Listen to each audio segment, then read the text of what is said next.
विधेयकात आहे.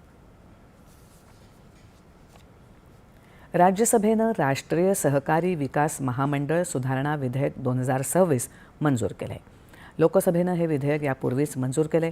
देशातील सहकार क्षेत्राला अधिक मजबूत आणि गतिमान करण्यासाठी हे विधेयक आणल्याची माहिती सहकार राज्यमंत्री मुरलीधर मोहोळ यांनी दिली.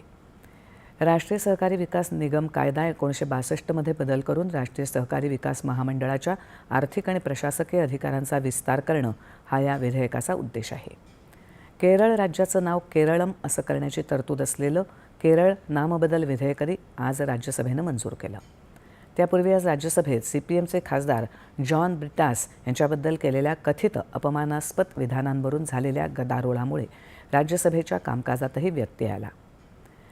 जर काही आक्षेपार्ह असेल किंवा ते राष्ट्राच्या चारित्र्याला किंवा सभागृहाच्या प्रतिष्ठेला साजेसं नसेल तर सभापतींनी सर्व सदस्यांना आपल्या दालनात बोलावून काय घडलं ते ऐकून घ्यावं, असं संसदीय कार्यमंत्री किरेन रिजिजू यांनी सांगितलं.